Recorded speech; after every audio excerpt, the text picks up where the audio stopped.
Hello and welcome back to another Stop the Clock episode. Here we are on the 12th episode and the first episode after the Super Bowl has happened and we've officially reached the off season. We've taken a week, digested everything, and it was a remarkable season to say the least. Obviously, the first 18-week season and then the expanded playoffs for the second time in a row. But I think it's time to kind of talk about the next season, which seems kind of crazy because the season has just ended, but Oh my this should God, be a so very, very quick. interesting offseason, right? I mean, we have a huge thing with quarterbacks.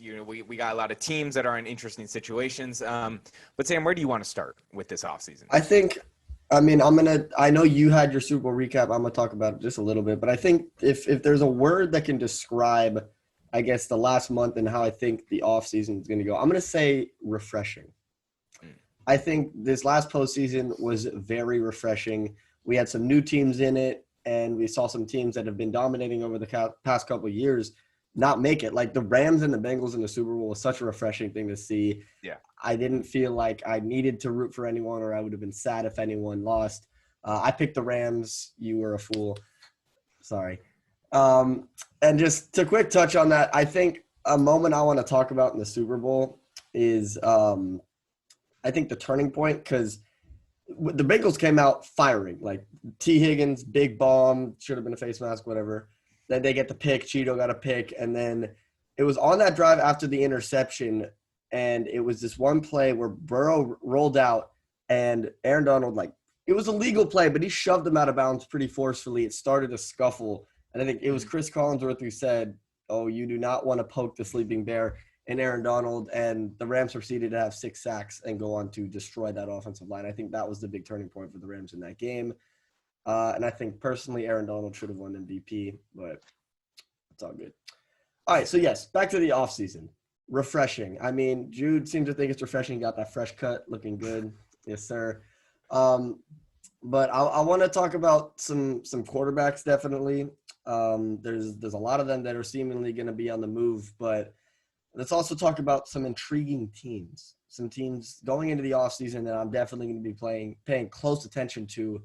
And for me, I'm going to start with the other Ohio team, and that's the Cleveland Browns. I think they're a very intriguing team because at the start of this year, they were considered a Super Bowl contender. Like they had just come off of probably one of their best seasons in the last 20 years. They were able to get a playoff win in Pittsburgh. They looked really good. They were led by Kareem Hunt and Nick Chubb. I mean, Baker Mayfield looked like he had finally turned that corner. And then it all kind of fell apart this year. They were injured. Baker wasn't playing. Let's keep in mind, Baker was playing very hurt this year, but he still wasn't great regardless. So it starts at that quarterback position. Do the Browns run it back with Baker? I mean, do they pick up his fifth-year option? If they do, I think it is a necessity to get him competition at the quarterback position, whether they draft a guy in one of the earlier rounds or they bring in a free agent trade for a guy. They definitely need to bring competition for Baker Mayfield. And also, if they do that, I think they need to help him out in the receiving core. I mean, Odell Beckham left, kind of made Cleveland the laughingstock of the NFL in the way that he was able to go have success. It really did not look good for Baker. But look, they're sitting there at the 13th pick. It's a pretty stacked receiving core this year in the draft, as it has been for the last 3 years. You could go get a guy like from Ohio, Wilson or Olave, or if you want a deep threat, we'll see how the ACL rehabs with Wilson, or a bigger guy like Drake London. So you have a good defense. You're playing in a very competitive division. You need to get the quarterback figured out, and you need to get his weapons as well. Yeah, I mean, I think the Browns are definitely one of the more interesting teams heading into the offseason, like you've mentioned. There was all this hype kind of for the past 2 years with the Browns. It started with obviously them getting OBJ and Jarvis Landry and getting all this talent around, Baker Mayfield, and then him obviously being the number one overall draft pick. It was like, okay, this is the chance for the Browns to really turn around the future. And well, they did, and then it kind of really quickly collapsed. And as you just alluded to with OBJ going to the Rams, obviously again, his first Super Bowl looked like a completely different player once he went to the Rams, looking like himself, you could say. So good to see him.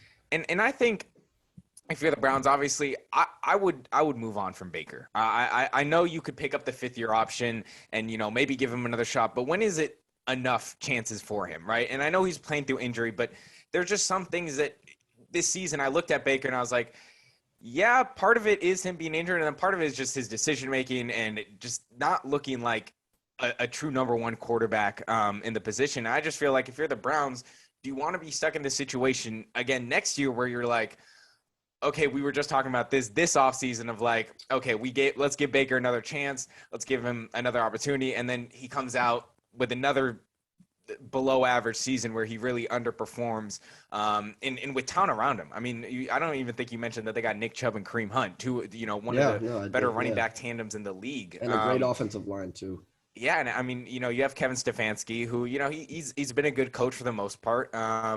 So I think they are one of the more intriguing teams, and they play in a division where it's looking a little bit open. I mean, it's not, it's not wide open. Obviously, the Bengals just went to Super Bowl, and the Ravens, that they're going to come back healthy. But then you have a Steelers team that it's kind of shaky. I mean, this is a chance for the Browns to really win this division, but they're going to have to put the pieces together. No, that's definitely a thing. I think the division's a lot tighter. I think if you look at, obviously, the Bengals were in the Super Bowl. I think they're definitely going to kind of pull a Chiefs like last year and just completely rebuild that offensive line, as they should. That's really their only need. You have the Ravens. Let's not forget about them. They're going to they had one of them. They were probably the most injury depleted team this season. They're going to come back firing. And then the Steelers, I think they're really a quarterback away. They have pieces on offense. They have a great defense. So it's kind of getting to be make your decision time for Cleveland. So do they run it back with Baker? Do they not? It's going to be one of the biggest questions of the offseason.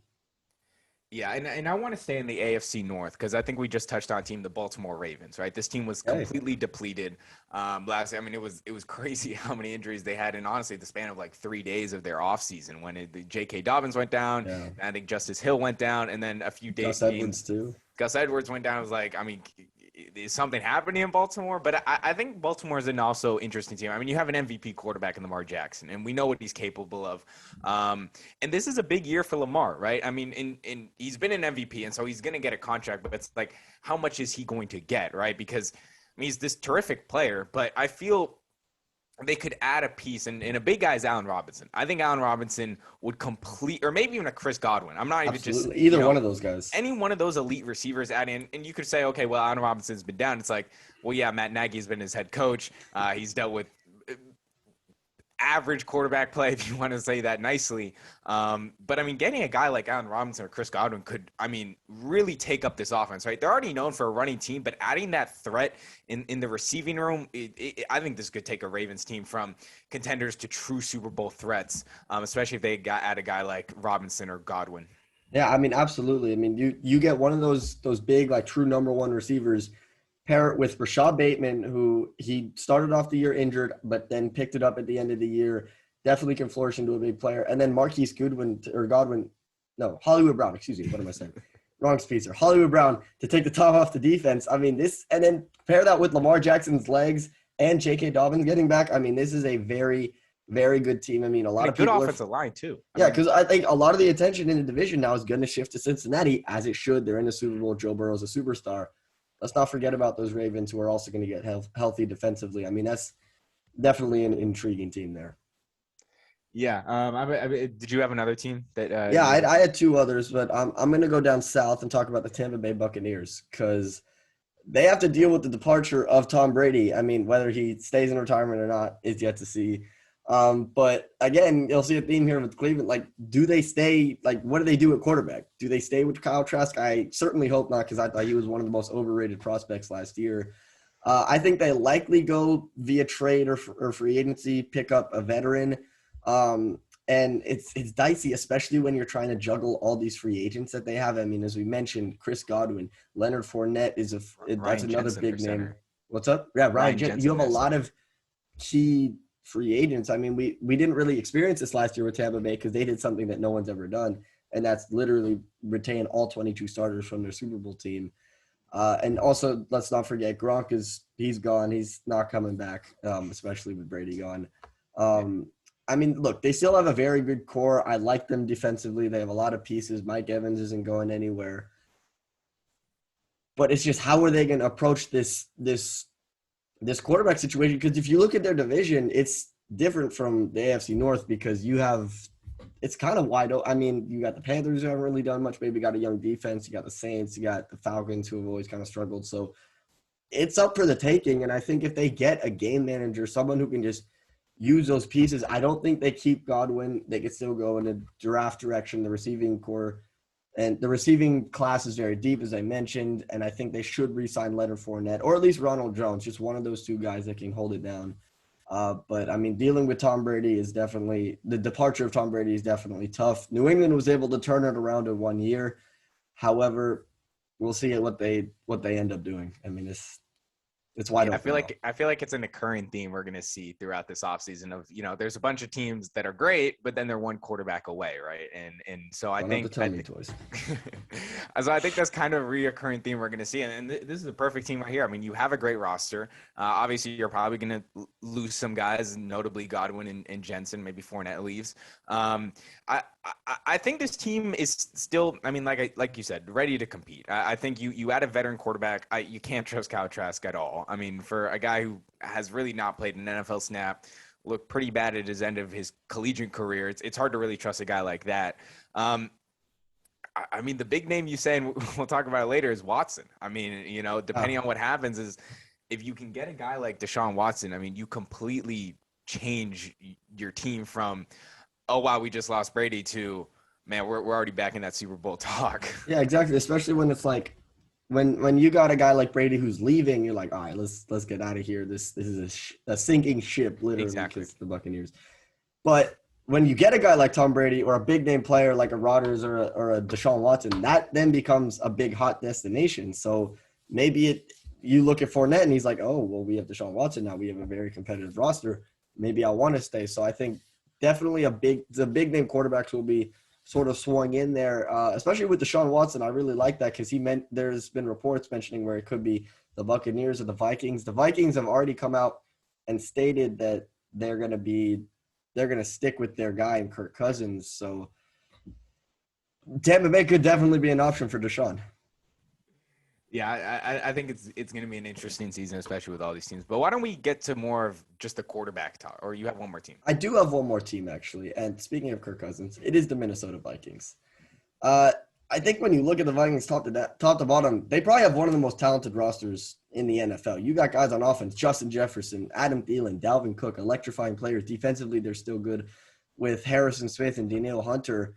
And they've committed to Kirk Cousins, which I don't think is a bad thing. He had probably one of his best seasons as a pro, tossed 33 touchdowns, only 7 picks, 4,000 yards. So they definitely need to upgrade defensively, but I'm very intrigued because if Aaron Rodgers leaves Green Bay, this division is theirs to lose. Yeah, I kind of wrote that too as, like if Rodgers leaves, I mean, this is Minnesota's best chance to win the division. You have a Bears team, a Lions team who's still in the rebuilding phase, and then you have obviously the Packers who are losing, MVP and Aaron Rodgers. And if they lose Aaron Rodgers, that's Devontae gone. That's a lot of pieces. There's a lot of people gone, and they already lost their OC. So I think you look at the Vikings and you say, yeah, this is a very talented team, starting with the top heavy with where you got Dalvin Cook and Justin Jefferson, already two playmakers who can do it all. And then you forget that they have Adam Thielen. He might not be the sexy, all out celebration guy like Justin Jefferson, but he's still a top receiver in this league. And so, I mean, we'll talk about Watson, but it's like Watson now, if these are his two top teams, if he goes to any one of these teams, it's like, man, it's already putting them into Super Bowl consideration. And I feel with the Vikings, and they're getting a new offensive coordinator from the Rams, and I feel like with him being young and really being able to allow this offense to kind of get out of this basic, just offense and really expand into what we've seen with the Rams and these newer young coaches do around the league. This team could be scary, especially if they, I'm not a big Cousins guy, but, if they stick with Cousins and he turns Cousins into some superstar, or they get a guy like Watson or another playmaker. Yeah, absolutely. All right, so you wanted to talk about some quarterbacks. Let's talk about some quarterbacks. I mean, this is part of my refreshing theme here is I think we're going to see some people and some new faces. So I think, the hottest name pretty much dating back to last year's draft has been Aaron Rodgers this year. I mean, the Aaron Rodgers talk is definitely not going anywhere soon on this podcast or anywhere for that matter. He just came off of winning his 4th MVP.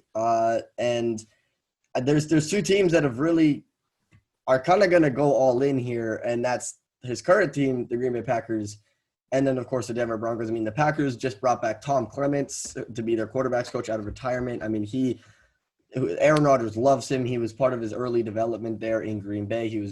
Some of his best years were with Tom Clements, so they're definitely pulling out of the stops. Then the Broncos, of course, they're hiring Nathaniel Hackett and a lot of the Packers coaches, and they have that team already in place. So those are the two hot teams right now. I mean, yes, just talked about Pittsburgh maybe earlier. It was Tennessee, but there's another quarterback who won his 4th MVP and then came to Denver, only having won Super Bowl. That's Peyton Manning.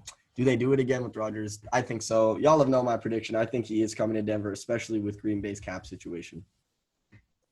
I think one more team you got to throw in the pile is the San Francisco 49ers. And I know that they just drafted Lance, and, you know, they spent a lot on Lance, and that's great. But, look, Rodgers is only 38. There's not much more football you're going to get from him.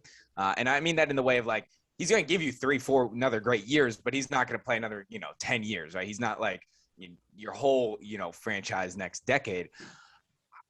I think both the Broncos and 49ers are both very realistic chances. I think obviously the Broncos, you have really, there's a lot of cap space for you guys. You have a young, talented roster. You just brought in, their OC to be your head coach. The one thing I look at the Broncos and say, maybe that's why he steers away, is where you got to play Herbert and Mahomes twice a year. No, and that's something where I look at, and maybe Rodgers wants the competition. I mean, maybe he's, and he seemed to, shy away at big moments. But anyway, I think that's kind of the one thing you look at with the Broncos is like, man, you have all this set on the table, but then you also got to play Mahomes, Herbert twice a year. And then, I mean, even if you get into the playoffs, you got to play Allen, and Burrow and Jackson, other guys like that, where in the NFC, I kind of look at it and say, NFC's a little more open in the sense that, there's not really, top heavy favorites I would look at right now in the NFC and say, man, those are that's the number one team in the NFC right now. Yeah, I mean, definitely if you want to look at competition, I mean, obviously he's going to be better off staying in Green Bay. I mean, look, you only have to play the Lions, the Bears. I mean, the Vikings are pretty good, as we mentioned. But if he goes to the Niners, he's still playing the Rams, who won the damn Super Bowl. The Seahawks are going to come back healthy. The Cardinals were a playoff team this year. So it's two of the tougher divisions in football. I think whether he goes to San Francisco, Denver, I think he doesn't stay in Green Bay. I just think it's too messy there. I mean, I don't think he comes – if they can't bring Devontae Adams back, I don't think there's any way that Aaron Rodgers goes to Green Bay. I mean, you still got all these defensive pieces that you have to bring in. All the receivers are pretty much free agents, so it's like, how is Green Bay going to possibly sort of steer this? They want Aaron Rodgers back, but if you got – I don't think you can't be putting Devontae Adams on the franchise tag. He needs his due. He's the best receiver in football. He needs his due, and for them to keep Rodgers with a big contract and keep Adams and keep the rest of their roster still competitive, I just don't think it happens. So my prediction is Denver. I would. I mean, I don't think I have a clear prediction right now, but I would definitely be shocked if he stays in Green Bay. I just feel like with all the turmoil that has happened in the past year, not reaching the Super Bowl once again, a top team, a number one team,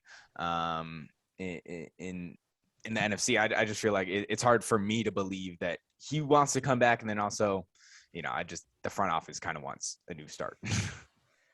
Okay. Now let's talk about Jimmy Garoppolo. I mean, it's kind of set in stone that he's going to leave. I mean, his press conference after the NFC Championship game definitely made it seem that way. But I mean, in 2 healthy seasons with the Niners, Jimmy G has been to the Super Bowl and then to the NFC Championship game. So definitely, I think a lot of that is credit to Kyle Shanahan, that system, what they run there. But where I think Jimmy G could end up if he gets traded is the Tampa Bay Buccaneers. I mean, he was supposed to be the successor to Tom Brady in New England. Didn't really work out there. He could be the successor to Tom Brady in Tampa Bay, as we talked about with the Bucs.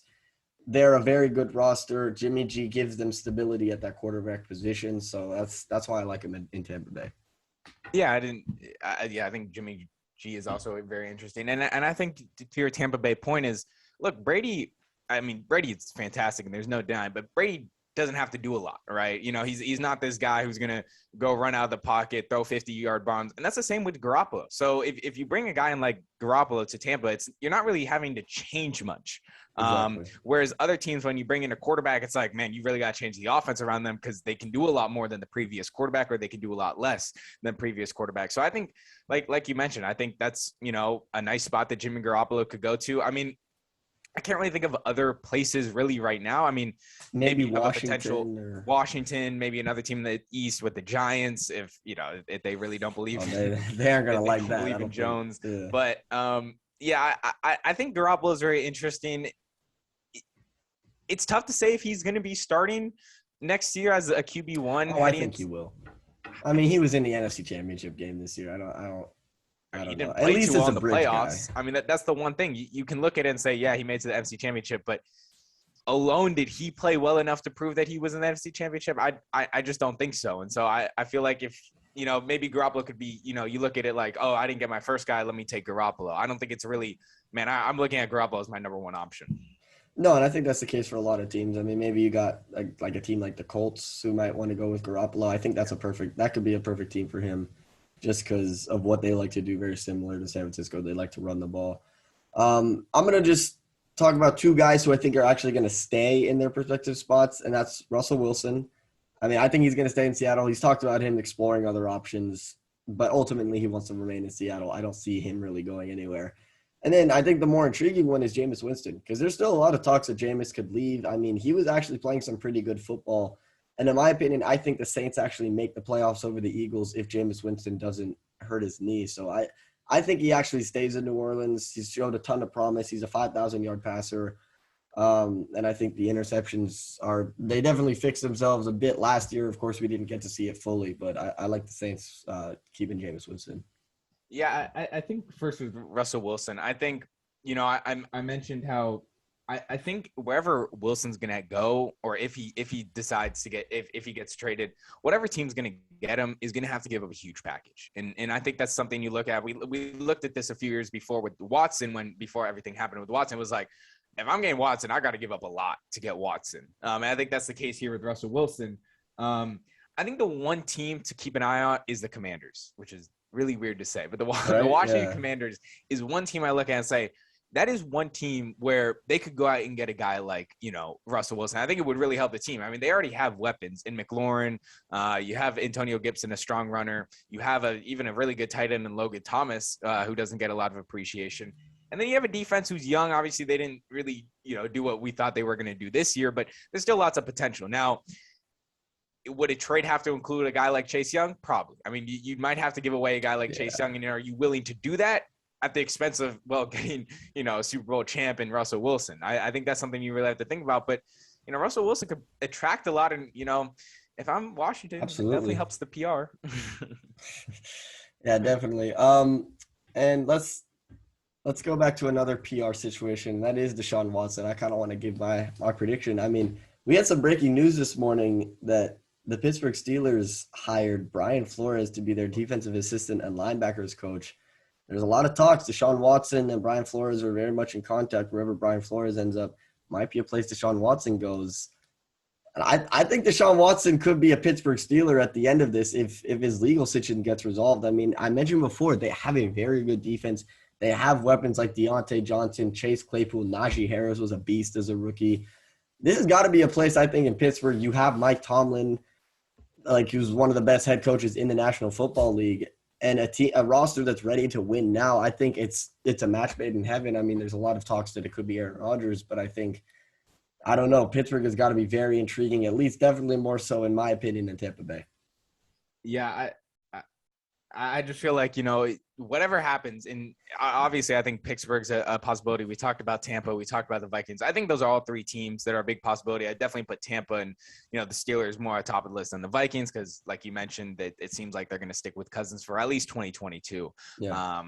But the big question with, Deshaun Watson is the legal situation, right? I mean, we could talk about all these predictions is like what's going to happen legally, and we'll see how that happens. Cause that's kind of the big story is like, will he play? And maybe his charges get dropped, but he could put on the commissioner list and not play next year. And so that's another thing, teams are going to have to consider, but I mean, you said it best. I mean, Brian Flores and Deshaun Watson seem to have a very strong connection.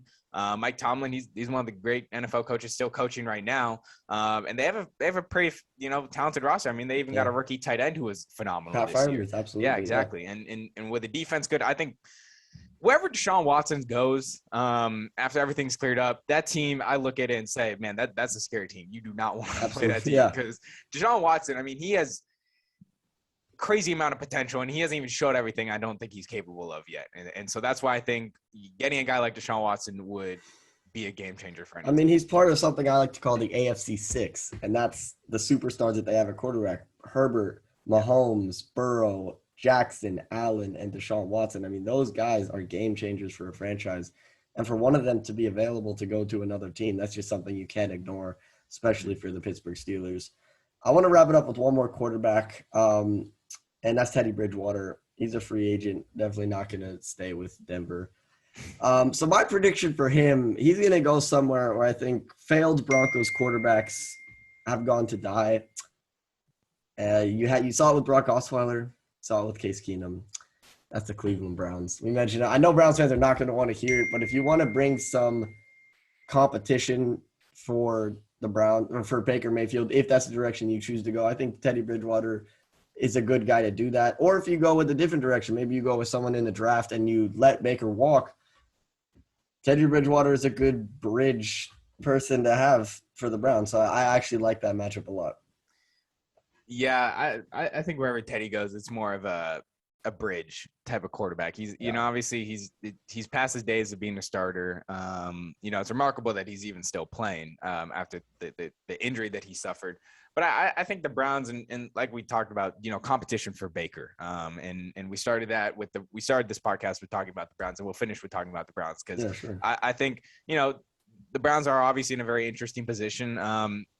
And like you alluded to, bringing competition and seeing what Baker's truly capable of. Maybe it'll push him to be better because in past years there hasn't really been quarterback, you know, competition for Baker. So he's kind of been like, oh, I can do whatever. I'm already the number one guy. Baker with a chip on his shoulder is the best version of Baker. Yeah, we know exactly. this. And I think maybe it makes him a better quarterback. I don't know, but I don't really have a lot of hope for Baker Mayfield and the Browns. So. All right. Well, that was episode 12 of Stop the Clock. Definitely check out Jude's podcast. He recapped the Super Bowl. Very well done on that. SportsBx, of course. I'm with ThatFootballTopic. We hope you enjoyed your podcast. If you have any questions, hit us both up on Instagram, Twitter. Any ideas for future podcasts, let us know. So I hope you enjoyed the podcast and have a nice day.